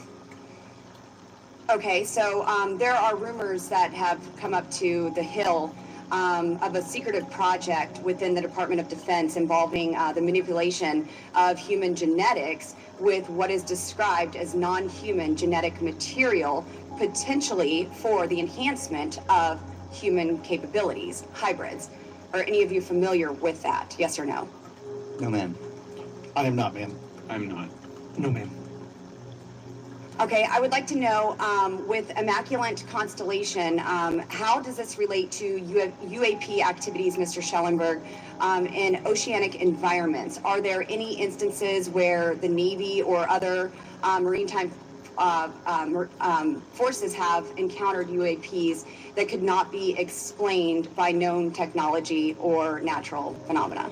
Yeah, the Immaculate Constellation covers both terrestrial and oceanic, and there's actually a number of cases described in the report that occur in the ocean. And do you believe that there is a concerted effort by the Pentagon to keep Congress out of the loop regarding these UAP activities, specifically in our waters? Yes. I think it's about 5% of our ocean that's actually been studied in detail by man, and we've studied more of space than we had of our own oceans. And so are there any accounts of UAPs emerging from or submerging into our water, which could indicate a base or presence beneath the ocean's surface? I don't know about a base, but as I mentioned, I had a different source entirely describe this pretty extraordinary footage that exists of orbs, of an orb coming out of the ocean and being met by another orb. Some would say that there's multiple hotspots where we see frequent activity. So in your investigations, have you come across any data or visual evidence like sonar readings or underwater footage of these UAPs? I have not beyond what's in the report. You've written about UAPs not only in the air but in underwater. Are there any specifics on what you've learned about the UAP activity in our oceans? Particularly, have you spoken with sources who have provided any evidence or eyewitness accounts of these UAPs interacting with our naval forces or being detected by our underwater surveillance systems? Nothing beyond what's in the report and then the specific case that I mentioned with the orb. So this report says it all. There's no other information that we are aware of regarding the activity within our waters. I have other sources that have told me that have shared a significant amount of information, but they're not comfortable with me sharing it at this point. Okay. Are there any technological capabilities observed in these oceanic UAPs that seem to defy our current understanding of physics or our engineering capabilities? It seems like they all do. Yes, I would agree with that. My time is up, but I do appreciate your bravery, your courage for coming here and speaking today. And it seems like there's still some questions that we need answers to, and we will not relent until we get those to the American people. Thank you all. Thank you. I move to allow myself and the ranking member 5 additional minutes for questions without objection, so ordered. Mr. Elizondo, were you read into the Immaculate Constellation program? I would not be authorized to confirm nor deny the existence of any ongoing or past program, especially as it relates to a special access program, either by name or trigraph. Okay, and then does the U.S. government or private contractors, they work with other foreign countries, China, for example, to exchange data, quote from a source, that intelligence data about UAP? Let me see if I can answer that a little bit more generally, ma'am. We do have foreign material exploitation programs. That is something that is widely known, and that term itself is unclassified. How exactly that works becomes a bit sensitive. A discussion we can certainly have in a closed session if you like. We do work with international partners and allies quite often, not just in military exercises and workups, but in other intelligence efforts as well. In terms of material that's given to private contractors, is certain material given to certain contractors because of their experience? So for example, if it's related to submerged and undersea propulsion, would it go to a general contractor like General Dynamics? Yes, ma'am, absolutely correct. Different contractors have different levels of expertise. What's Lockheed's expertise? Aerospace, ma'am. In the UAP space, that's all of it? They wouldn't do submerged? No, I didn't say that, ma'am. Okay. Lockheed Martin and others do quite a bit of work both in our atmosphere, in space, and even underwater. There are certain efforts to. It's a tough question you're asking. You put me on the spot here. I'm looking for the answer. Yes, ma'am. No, they are involved in a lot. I would rather let Lockheed Martin explain the different domains that they are involved with. I'm not authorized to discuss that, but they are involved in a lot of different areas and domains. Admiral, flight safety risks for our pilots, based on what you've experienced and seen in your career. They're extensive, and the one exercise I referred to where I received the email that was then deleted was the pilots, and this is worth bringing out. There are debunkers out there who have said the Go Fast video was just a balloon. That was only one video that was released. There were dozens of these encounters that pilots and friends of Ryan Graves, who's in this room right here, witnessed and caused significant safety concerns. And to almost call out an exercise and shut it down, which is very compressed, and the carrier's getting ready for deployment, and the pilots have to get certified to land on the carrier. It's extreme, to say the least. All right, I have two last questions. Real quickly, Mr. Schellenberger, how do we get more whistleblowers to come forward? Well, this hearing is very important, and obviously, I can't encourage whistleblowers to obtain information, but I can guarantee that I will protect them and go to prison to protect their identities. that come Okay. to me. Yes, sir. Okay, my last question. The first hearing we had on this, I'd never been briefed on UAPs or what they were, biologics, non-human, etc. How would you define, each of you, my last question, how would you define non-human biologics, non-human intelligence? What are we actually talking about? Admiral, and we'll go down the line. I don't think it's a stretch when you look at the diversity of life on this planet and the size of this universe to think that there will be more diverse, higher order, non-human intelligences throughout the universe. And that's probably what's visiting us. I would take the scientific approach. The definition would be the ability to react to a stimulus in a manner that requires an intellectual thought process. I just don't know. I think we must be modest in our assumptions that we're looking for intelligence. That could be biological, it might not. Non-biological, but what non-biological intelligence, what does that mean though? Artificial intelligence, ML, machines. We assume that all intelligence would be like us. And every time we look out in the universe, we are humbled relative to what we don't know in terms of the forms of intelligence and what it may take. I can assure you I probably can't answer your question, but I think the ultimate answer is going to surprise us all. And then Mr. Garcia, you had a few closing remarks. And I know we're about to hit votes here, so I'll be brief. Just, I want to thank you all for being here. I want to thank Chairwoman Mace especially for holding this important bipartisan hearing. And I want to thank all the committee members that are interested in this topic. I think our commitment to all of you and all the folks that have contacted us, and certainly to the advocates and the pilots, is that we need to continue investigating UAPs.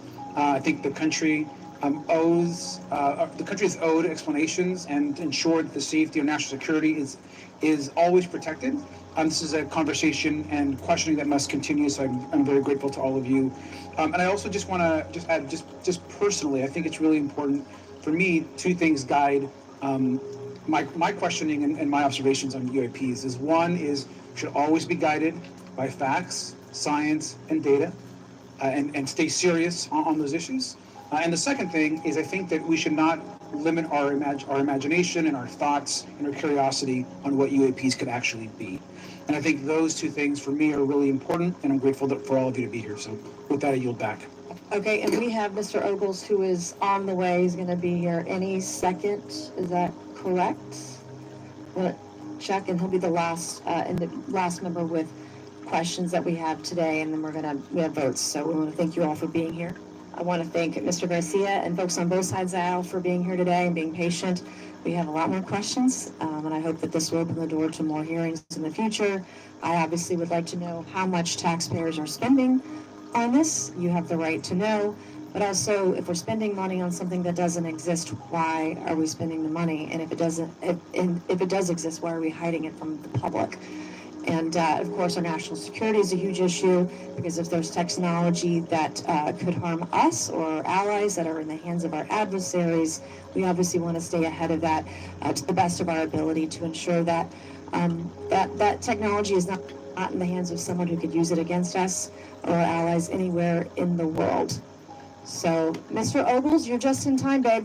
I will recognize you for 5 minutes of questioning before we head on out today.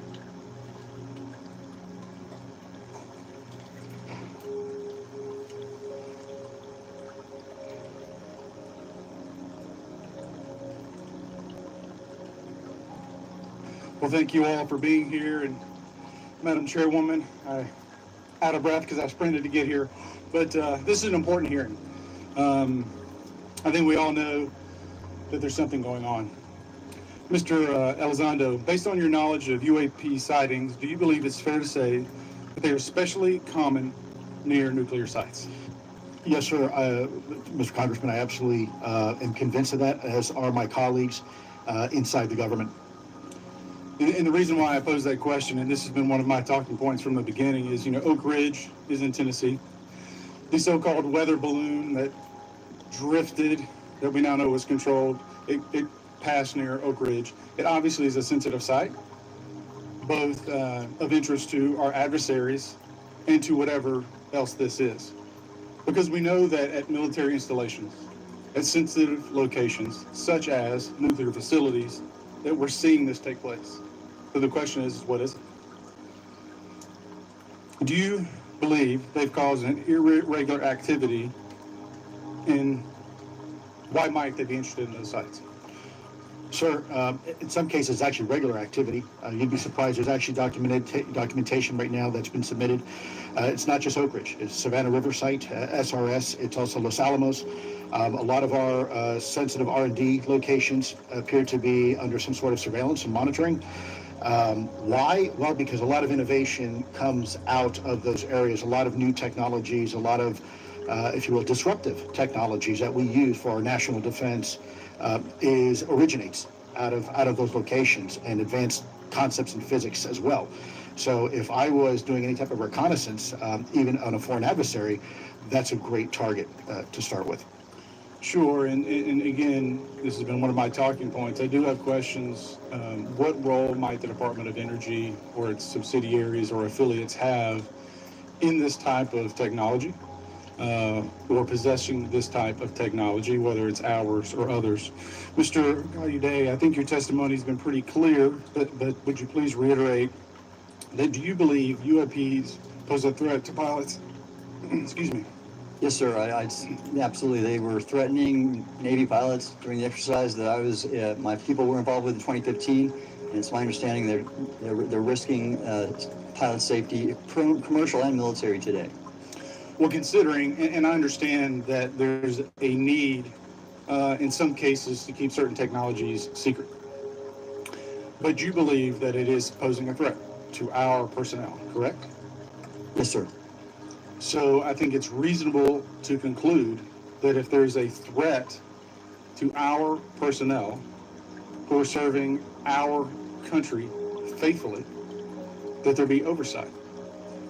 100%, Congressman. And in fact, that's the one thing that we've not talked about enough during this hearing, and the fact that the government executive branch not sharing with Congress what it knows about UAP infringes on your legislative and oversight responsibilities to such an extent that's very concerning. I mean, what else are we, if you look at national security or intelligence or foreign affairs or appropriations, you all have oversight and legislative responsibility regarding those. This UAP issue may be the greatest issue of our time, and it's being hid from you. Well, I mean, and to your point, I think we've seen over the decades that we have certain adversaries like China, like Russia, that technologically speaking are not as advanced as us, that they lack some of the lethality that we have, and that we've seen that they've gone after our technologies and in some cases succeeded, in particular with missile technology. And so again, my concern, whether this technology emanates from us or otherworldly, that we know that we possess it. And where's the accountability? Where are the stopgaps? What are the guarantees that if this were to fall in enemy hands, that it isn't immediately weaponized against us? And I'll say this, it is clear from my experience and what I've seen that there is something out there. The question is it ours? Is it someone else's? Or is it otherworldly? And Madam Chairman, I would posit that as the legislative body, as the regulatory body, we must know. And anyone who prevents us from gaining access to that information, I would consider that criminality. Because we have U.S. personnel who may very well be in harm's way. We have technology that ultimately may threaten our very existence. With that, Madam Chairman, I thank you for your indulgence, and I yield back. Thank you, Ms. National defense. The repeated UAP sightings around sensitive military sites underscores the need for innovative defensive strategies beyond traditional measures. They also highlight the urgent need for updated policies to address emerging threats, as well as more effective interagency cooperation and intelligence sharing. However, none of this is going to be possible without transparency. For far too long, critical information about UAPs has been either classified or ignored, leaving the American public and key congressmen without clarity needed to make informed decisions. Declassifying reports and fostering a more open dialogue about UAPs will not only increase the public trust, but also encourage collaboration between government, the scientific community, and our allies. Quite frankly, there's been things that have been kept secret that is, I think, old enough that there is no reason it shouldn't be released, regardless of any so-called, private information. A transparent approach will allow us to share insights, identify patterns, and develop new strategic defenses. As we continue to investigate these phenomena, we must do so with a mindset of protecting our country, advancing scientific discovery, and upholding the trust of the American people, who right now I don't think have trust. And it's just obvious. I don't have trust. We cannot shy away from the unknown, especially when the stakes are so high. I look forward to discussing these matters with the witnesses today. I'm hopeful we can learn from the testimony and come out of this hearing with actionable ideas to advance UAP transparency. Actually, the idea is just to say, in my mind, go back 15 years and everything has to be released. I'm hopeful that we can learn from their testimony and come out of this hearing. And with that, I yield back. Thank you. I will now recognize Mr. Moskowitz for a 5-minute introduction. Thank you, Chairwoman. Good morning, everyone. I first want to thank the chairs and ranking members for holding the hearing today on this topic and, again, having a second hearing. I want to thank the witnesses for coming forward today to share your expertise on UAPs and the need to build trust through transparency. But first, I want to mention, you might be wondering why Chairman Comer has allowed me to be a ranking member today, but it's really only because our dear friend, Jerry Connolly, is not here.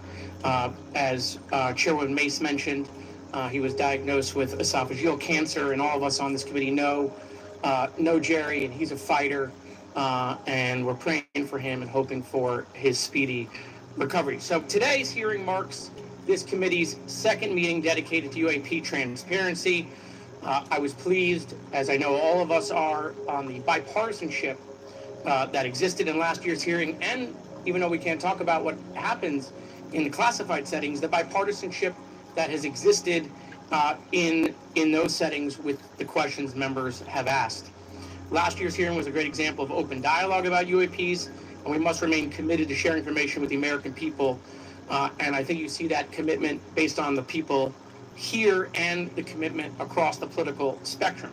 I personally have worked with multiple members of this committee, but I want to particularly thank Congressman Burchett, Mace, Luna, and Garcia for working on bipartisan pieces of legislation. In recent years, Congress has taken numerous bipartisan steps towards greater transparency. In 2022, in the NDAA, we created the All-Domain Anomaly Resolution Office to investigate unidentified flying objects. Following Arrow, along with ODNI, released an unclassified report on UAP sightings. Of the 366 sightings included in the report, 171 remain uncharacterized, with some of these appearing to have demonstrated unusual flight characteristics or performance capabilities. That's a nice way of saying we don't want to tell you what they are. In March, Arrow revealed a report on the historical record of U.S. government involvement with UAPs, which covered investigatory efforts going back from 1945 to the present day. Earlier this year, I joined Congressman Burchett to introduce the UAP Transparency Act, which would require the declassification of all documents related to UAPs with many other members of this committee. In fiscal year 2024, the NDA required the National Archives and Records Administration to establish the Unidentified Anonymous Phenomena Records Collection. This collection will include digital copies of all unidentified UAP records that can be publicly disclosed. This commitment is transparency is vitally important, and unnecessary overclassification has led to a void of information, which has allowed theories over the decades to foster. When the American people and members of Congress ask, are reports of UAPs credible, we're met with stonewall. We're met with responses of I can't tell you, and in fact, we're met with people not wanting us to have hearings. We're met with people not wanting us to ask you questions. In fact, many of us were told not to ask some of you certain questions on certain topics. In a time of heightened distrust of our government institutions, I believe more transparency is not only needed, but is possible. And obviously we can respect national security limits, but we also have to provide our constituents with the information and oversight that they have tasked us for. As part of this, government agencies must maintain open lines of communication with members of Congress. And there are regular questions that Americans have. What are UAPs? Are they real? Are they ours? How has this technology been developed? How do they get funded, right? And now we've seen, this has gone from a long time ago where you could discredit people because it's some guy living in a Winnebago. You're able to see people now, these are pilots, these are military, these are folks with serious backgrounds. This has changed the face of this because now we have video. People will have questions. We know there are advanced technology programs. Almost 15 years ago, one of those came out of Area 51 to go after Osama bin Laden. And the only reason we know about that is because one of those helicopters was down. Americans have questions about whistleblowers who have come forward to talk about retribution. And so I want to thank everyone for being involved today on trying to get more transparency. This has been bipartisan, bicameral, and as we get into a new administration, the president-elect has talked about opportunities to declassify information on UAPs, and I hope he lives up to that promise. And with that, I yield back. Okay, thank you, Mr. Moskowitz. And I would now, committee staff asked me to go ahead and I will do it, to enter into the congressional record this 12-page document that Michael Schellenberger brought today that describes the Immaculate Constellation government program. So we will do that now. Every member up here has a copy of it. The first section talks about the unacknowledged special access program called Immaculate Constellation. And the second section about USG imagery intelligence. And Representative Luna just told me if I say Immaculate Constellation, I'll be on some list. Maybe a FISA warrant, so come at me, bro, I guess. But without objection, entered in the record. All right, so next we will introduce our witnesses for today's hearing. Thank you so much for being here. Our first witness is retired Rear Admiral Tim Gallaudet, who retired from the U.S. Navy and is now the Chief Executive Officer at Ocean STL Consulting. Our second witness is Mr. Lou Elizondo, a former Department of Defense official and author of a recent bestseller book about UAPs. Our third witness is Mr. Michael Schellenberger, founder of the newsletter Public and author of a recent journalistic piece about special access programs, including one widely identified as Immaculate Constellation. I swear the staff wants me on a list. Okay. And our last witness today is Mr. Michael Gold, a former NASA official who is also a member of the NASA UAP Independent Study Team. Welcome, everyone. We are pleased to have you today. Pursuant to Committee Rule 9G, the witnesses will please stand and raise your right hands. This is where it gets real. Do you solemnly swear to affirm that the testimony that you are about to give is the truth, the whole truth, and nothing but the truth, so help you God? Let the record show that the witnesses all answered in the affirmative. We appreciate all of you being here today and look forward to your testimony. Let me remind the witnesses that we have read your written statements and they will appear in full in the hearing record. You guys may be seated. Please limit your oral statements to 5 minutes. As a reminder, please press the button in front of you so the microphone is turned on so that everyone in the room, members included, can hear you. When you begin to speak, the light in front of you will turn green. After 4 minutes, the light will turn yellow. When the red light comes on, your 5 minutes has expired, and we would ask that you please wrap it up. So I will first recognize Rear Admiral Gallaudet to please begin your opening remarks. Thank you, Chairwoman Mace, Chairman Grothman, Ranking Members Connolly and Garcia, and members of the committee. Thank you for this opportunity to testify today regarding unidentified anomalous phenomena, or UAP. Confirmation that UAPs are real came to me in January of 2015 when I was serving as the commander of the Navy Meteorology and Oceanography Command. At the time, my personnel were participating in a pre-deployment naval exercise off the U.S. East Coast. It included the USS Theodore Roosevelt Carrier Strike Group, and this exercise was overseen by the United States Fleet Forces Command, led by a 4-star admiral who at the time was also my superior officer. During this exercise, I received an email on Navy's secure network from the operations officer of U.S. Fleet Forces Command. The email was addressed to all the subordinate commanders, and the subject line read in all capital letters, "Urgent Safety of Flight Issue." The text of the email was brief but alarming, with words to the effect, "If any of you know what these are, tell me ASAP. We are having multiple near mid-air collisions, and if we do not resolve this soon, we are going to have to shut down the exercise." Attached to the email is what is now known as the Go Fast video, captured on the forward-looking infrared sensor of one of the Navy F-A-18 aircraft participating in the exercise. The now declassified video showed an unidentified object exhibiting flight and structural characteristics unlike anything in our arsenal. The implication of the email was clear. The author was asking whether any of the recipients were aware of classified technology demonstrations that could explain these objects. Because the DoD policy is to rigorously deconflict such demonstrations with live exercises, I was confident this was not the case. The very next day, that email disappeared from my account and those of the other recipients without explanation. Moreover, the commander of Fleet Forces Command and the operations officer never discussed the subject. Even during weekly meetings specifically designed to address issues affecting exercises like the one in which the Theodore Roosevelt Strike Group was participating. This lack of follow-up was very concerning to me. As the Navy's chief meteorologist at the time, I was responsible for reducing safety of flight risks. Yet it appeared to me that no one at the flag officer level was addressing the safety risk posed by UAPs.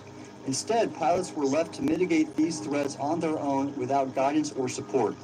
I concluded that the UAP information must have been classified within a special access program managed by an intelligence agency.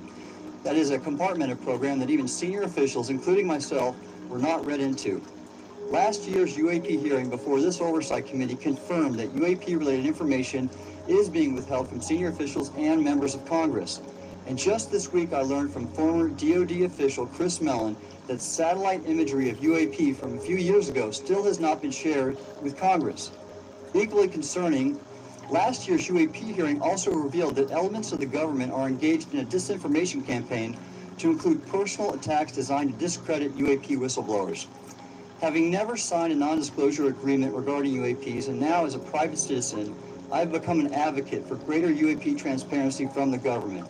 The continued overclassification surrounding UAPs has not only hindered our ability to effectively address these phenomena, but has also eroded trust in our institutions.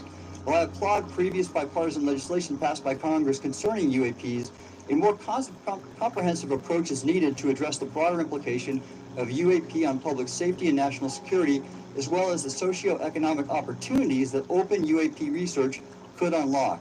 Therefore, I recommend Congress take the following action, which I believe will receive bipartisan support. First, establish robust oversight of the executive branch's management of UAP information by directing key officials, beginning with the director of the DoD's All-Domain Anomaly Resolution Office, to provide comprehensive briefings on what the government knows about UAP and does not know. Two, enact the provisions of the UAP Disclosure Act that establish a UAP Records Review Board to ensure independent oversight, transparency, and accountability in the government's handling of UAP information. And three, strengthen the UAP Disclosure Act in future reauthorizations with provisions that mandate a whole-of-government approach to addressing UAP. In closing, I will share my personal reasons for speaking out on this topic.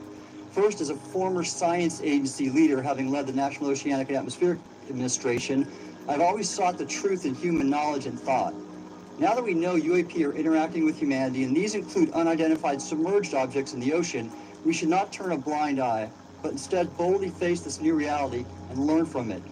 Additionally, at a time when leaders in government leave much to be desired, I feel obligated to show moral leadership on this issue of UAP disclosure by validating the credibility of the courageous men and women who have come out as witnesses and whistleblowers to expose the truth.